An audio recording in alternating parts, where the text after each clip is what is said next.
Assalamualaikum warahmatullahi wabarakatuh. Ini dari kelompok 6 akan mempresentasikan TTS B23.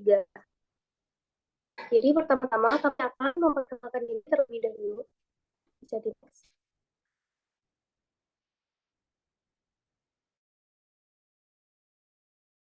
Jadi yang pertama ada Adrian Hasan dengan NIM 01, selanjutnya Valen Sativa dengan NIM 02, Teresia Zenet dengan NIM 05, Fadil Ikhtiar dengan NIM 07, Agung Fadlila dengan NIM 09, Ingrid Yulia dengan NIM 10, dan saya sendiri Bidara Putri dengan NIM 25.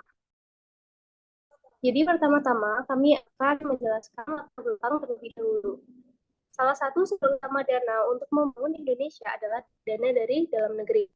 Namun, ketersediaan dana dalam negeri sangat terbatas sehingga pemerintah mengandalkan dana dari luar negeri. Salah satu jenis dana luar negeri yang dapat digunakan untuk mendukung pembangunan nasional Indonesia adalah penanaman modal asing. Penanaman modal asing memiliki peran yang signifikan dalam pertumbuhan ekonomi suatu negara, terutama bagi negara yang sedang berkembang. Hal ini disebabkan karena investor asing tidak hanya menginvestasikan modal mereka, tetapi juga membawa pengetahuan dan sumber daya manusia yang berharga. PT Cosmoprof Indokarya di Kabupaten Purbalingga merupakan jenis perusahaan asing yang berdiri di Indonesia. PT Cosmoprof Indokarya salah satu perusahaan yang bergerak pada bidang pembuatan bulu mata palsu yang berdiri pada tahun 2007. PT Cosmoprof Indokarya ini mendapatkan penanaman modal asing dari Korea Selatan.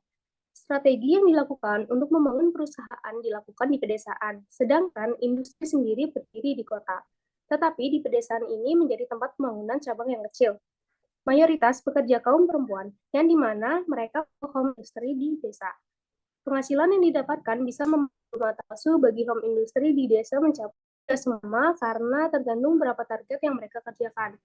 Dengan ada juga mata palsu di PT Cosmoprof yang berada di Purbalingga, membutuhkan karyawan yang khususnya perempuan yang membuat peluang kerja mereka terbuka.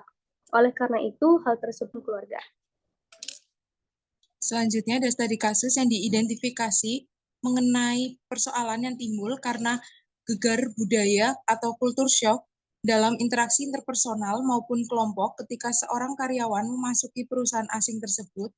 Yang pertama, kerja borongan dan terdapat target yang harus diraih oleh narasumber dan tim. Yang kedua, karena perusahaan ini dibiayai penanaman modal asing, budaya kerja Korea Selatan berpengaruh bawaan asing dan untuk memenuhi targetnya juga ketat. Karyawan akan terus bekerja walaupun orderan menurun dengan pengoptimalan kerja. Dan yang terakhir ada terdapat open house. Pengaitan teori interpersonal message dan organisasional komunikasi dengan kasus tersebut.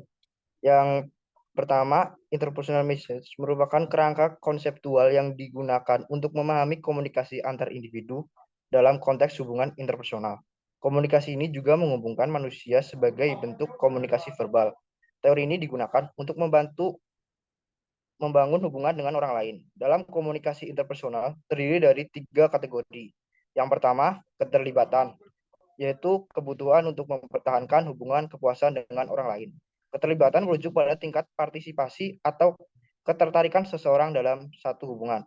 Yang kedua, kendali, merupakan wujud lain dari kebutuhan untuk memenuhi dan menunjukkan adanya kekuatan. Kendali mengacu pada kemampuan seseorang untuk mengelola atau mengatur komunikasi interpersonal dengan efektif. Yang ketiga, kelekatan merupakan kebutuhan untuk menjalin persahabatan dan kedekatan. Kelekatan melibatkan rasa keterhubungan, saling percaya, dan keintiman yang dapat terbentuk dalam komunikasi interpersonal. Memahami interpersonal message membantu organisasi dalam membangun hubungan yang lebih baik dengan karyawan dan memangku kepentingan, meningkatkan produktivitas dan efisiensi, serta mengatasi masalah komunikasi yang mungkin timbul di dalam organisasi tersebut. Teori ini menyelidiki bagaimana pesan dikirim, diterima, dan dipahami individu dalam hubungan satu lawan satu. Hasil dari wawancara yang kami lakukan dengan narasumber Yekti Purwaningsih yang bekerja di PT Cosmoprof Indokarya Purbalingga. Narasumber sudah bekerja selama 1 tahun di perusahaan untuk memenuhi kebutuhan ekonominya dan mencari nafkah untuk mendapatkan kehidupan yang layak. Hal ini jika disangkut pautkan dengan kategori teori ini, maka yang pertama keterlibatan. Keterlibatan melalui pertemuan antara entrepreneur, perusahaan asing, dan karyawan. Pertemuan ini dilakukan kurang lebihnya 1 tahun sekali oleh sang pengusaha. Cara ini agar karyawan berinteraksi dengan atasan mereka. Keterlibatan terjadi ketika karyawan secara aktif berpartisipasi dalam pertemuan, memberikan masukan, bertukar informasi, dan berkolaborasi dengan rekan kerja mereka. Biasanya diadakan meeting untuk membuat keputusan bersama dan saling menghargai dalam organisasi. Keterlibatan karyawan dengan customer dengan mereka untuk memuaskan pelanggan. Mereka menggunakan sistem borongan atau pengumpul hasil pembuatan bulu mata sebanyak-banyaknya. Biasanya mereka narasumber melakukan lembur atau open house yang dibawa di rumah. Pengaruh adanya perusahaan asing, industri bulu mata palsu dapat mensejahterakan tenaga kerja bagi perempuan. Yang kedua, adanya PT Cosmoprof Indokarya menjadi salah satu cabang perusahaan asing pembuatan bulu mata di Kabupaten Purbalingga. Dorongan PMA dari Korea Selatan untuk PT tersebut juga membantu perekonomian warga di Purbalingga. Cabang PT ini juga untuk memenuhi target luar negeri dalam pembuatan bulu mata palsu untuk diekspor. Maka dari itu, perusahaan asing harus menetapkan kebijakan komunikasi untuk memastikan konsistensi dan efektivitas komunikasi. Ini mencakup aturan terkait penggunaan alat komunikasi seperti email, pengaturan rapat, protokol komunikasi tertulis, dan penggunaan bahasa resmi. Kebijakan ini sebagai kontrol bahwa komunikasi interpersonal dilakukan dengan cara yang sesuai dan sesuai dengan tujuan dan nilai perusahaan. Yang ketiga, kelekatan. Negara Korea Selatan dengan perusahaan asing PT Cosmoprof Indokarya Purbalingga menjalin hubungan antara negara. Hubungan antar tim yang kuat dalam perusahaan asing, kelekatan dapat terbentuk antara anggota tim yang bekerja sama. Atasan dan karyawan saling mendukung, saling percaya, dan terhubung satu sama lain. Maka, kelekatan tim terbentuk. Mereka merasa nyaman berbagi informasi, ide, dan pendapat mereka secara terbuka yang dapat meningkatkan efektivitas komunikasi dan kerjasama. Sehingga mereka dapat menjalin kerjasama untuk mencapai tujuan yang telah disepakati. Selanjutnya, organizational communication. Organizational communication merupakan sebuah pengirim atau pertukaran pesan informasi dalam suatu organisasi, sehingga dapat terbentuk suatu arus informasi. Berdasarkan penjelasan di atas, jika dikaitkan dengan hasil wawancara bersama narasumber, yakni Mbak Yekti yang bekerja di PT Cosmoprof Indokarya Purbalingga, komunikasi organisasi terlaksana di perusahaan tersebut. Komunikasi yang terjalin adalah antar pihak PT Cosmoprof Indokarya Purbalingga dengan perusahaan dari Korea Selatan. Nah, terjadinya kerjasama ini antara Korea Selatan dengan Indonesia sama-sama saling menguntungkan, tidak seperti halnya PT dari luar yang hanya mengambil keuntungan dari satu pihak saja. Namun, di pihak lainnya mendapatkan kerugian. Hal ini menyebabkan PT yang ada di Indonesia mendapatkan keuntungan timbal balik dari luar negeri. Nah, budaya komunikasi perusahaan dari Korea Selatan juga perlu memahami budaya komunikasi dari Indonesia untuk membangun hubungan yang efektif dengan karyawan dan pemangku kepentingan setempat.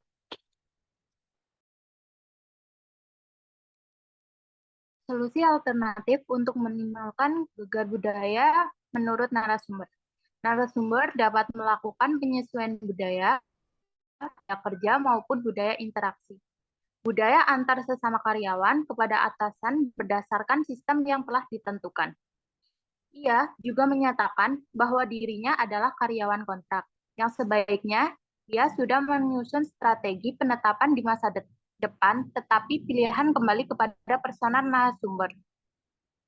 Menurut kita, karyawan kontrak ada baiknya menyediakan alternatif untuk sewaktu-waktu jika terjadi PHK. Dari wawancara yang telah kami lakukan kemarin, kami mendapat informasi bahwa narasumber harus menyesuaikan diri dengan staf operator yang ada.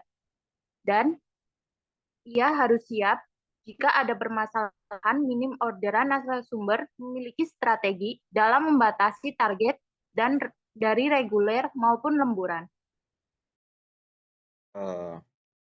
Oke, jadi apa yang kita dapatkan dari proses-proses tersebut adalah seperti yang telah dijelaskan sebelumnya, terdapat fenomena yang dinamakan culture shock yang dialami oleh salah satu karyawan pabrik dari PT Cosmoprof Indokarya Purbalingga. Nah, dari wawancara kami bersama narasumber, narasumber tersebut mengalami culture shock karena harus bekerja dengan mengumpulkan barang yang dibuat dengan jumlah yang masif dan bisa bersaing dengan para operator lainnya yang harus dikejar dengan target dari pemesan. Nah, dalam kasus tersebut kita mengetahui betapa pentingnya PMA atau pengaman modal asing ini terhadap perusahaan-perusahaan di Indonesia. Nah, seringkali karena persaingan antar operator yang memang terbilang kompetitif dan budaya kejar target yang diterapkan pada perusahaan-perusahaan, mass production mengakibatkan terjadinya gegar budaya serta tidak sedikit juga dari pekerja yang mengalami culture lag karena tidak mampu menyesuaikan diri dan bersaing dengan pekerja-pekerja lain dalam hal kompetensi profesionalitas. Nah, masalah-masalah tersebut selayaknya diselesaikan melalui solusi-solusi yang telah kami susun, yaitu dengan memahami kultur shock yang ada, mereka mencoba menempatkan dirinya dengan kondisi di ruang lingkup yang seperti ada yang sekarang ya. Mereka juga membuat strategi marketing dalam permasalahan pesanan rendah tadi juga.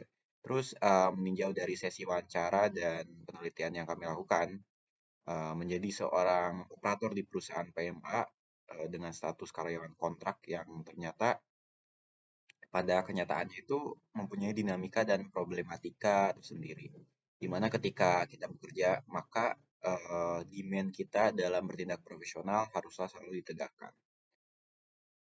Baik, begitu saja presentasi dari kelompok kami. Kurang lebihnya mohon dimaafkan. Terima kasih. Wassalamualaikum warahmatullahi wabarakatuh.